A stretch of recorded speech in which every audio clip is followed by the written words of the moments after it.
Have you ever wondered how developers fix bugs or understand what their code is doing? Well, that's where console.log comes into play. It's like a detective tool that helps us peek into our code. When you want to display simple text messages or numbers, just put them inside console.log. Is your code doing complex math or tracking scores? Easy. Log numbers or variable values to track them down. And guess what? You can even mix things for more context, like showing that Alice racked up 1,500 points. It's like leaving breadcrumbs to follow your code's trail.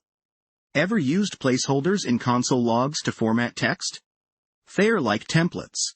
%s swaps in a string, while %d or %i tucks in an integer.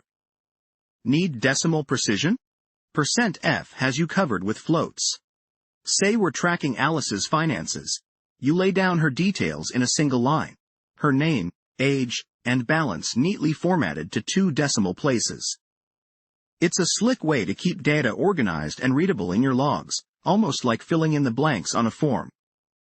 Hey, check out how we can spice up our console messages with some CSS magic using the %c directive in JavaScript. By including %c within the console.log method, we give our text a stylish touch. For example, with a pinch of code like color, blue, font weight, bold, we turn a bland message into a bold blue statement. We can create warnings with an orange text on a black background, dress errors in dramatic red italics, or celebrate successes with a custom-styled green box. It's like giving each message its own outfit for a fancy event in our console.log. Hey, check out how you can differentiate message severity using the console methods in JavaScript. We've got the usual console.log for general info. But when something's not quite right, we use console.warn, which adds a caution sign. It's like a yellow light, telling us to slow down and take a look.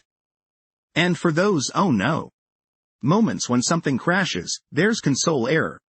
It flashes a big red sign, so we know it's serious business and needs immediate attention.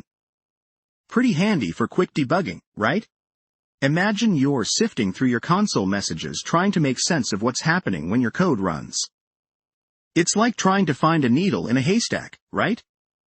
Well, let me introduce you to a little magic trick called console.group and console.group collapsed. These 2 commands are lifesavers when you want to categorize your console messages. Say goodbye to the clutter. Just wrap related logs inside a group, and it's like having neatly arranged folders of information. Easier to read, easier to debug. Cool, isn't it? Hey, check out how you can track how often a function's been called with console count. I've got this little function that just got hit 3 times. Look, bam bam bam, and the counter goes up each time. Now, let's reset with console count reset. Boom, it's back to 1. And get this, we can time our code, too. Start the clock with console time, run some intense loop, then stop it with console time end. It's like having a stopwatch for your code. Super cool, right? Imagine you're debugging your code and your console's cluttered with old logs. It's like trying to find a needle in a haystack, right? That's when console clear comes to the rescue.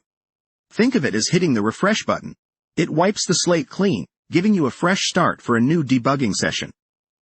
Just remember, it's like a magic eraser.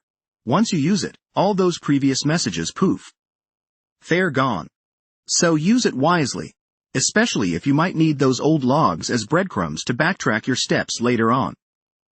Imagine you've got a complex gadget with all sorts of buttons and screens, but you need to know what each part does. In programming, especially when there's a web of functions, the console.error command is your go-to. It lets you dive deep into an object, just like opening up that gadget to explore every circuit and switch. And if you want to follow the breadcrumbs to see where a function was triggered, console trace is like your GPS, guiding you through the maze of code to find the origin of your function call. Let me show you how it works with our friend John's profile as an example. Hey, check this out. If you want to get a clear view of data in your JavaScript console table is super handy.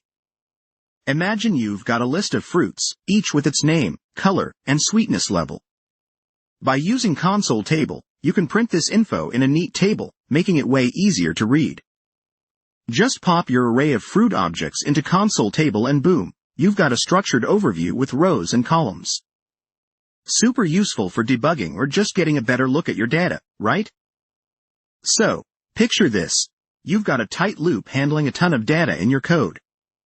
Clogging it up with console logs for each iteration would be like trying to run with weights on your ankles, really slows things down. And hey, when you're setting up your app, those console groups look neat, but don't let them turn into a messy drawer full of, well, everything. Use them thoughtfully. Oh, and debug logs are helpful, but make sure they don't end up in the final show. Strip out those console calls before your code hits the spotlight. Keep it clean and professional.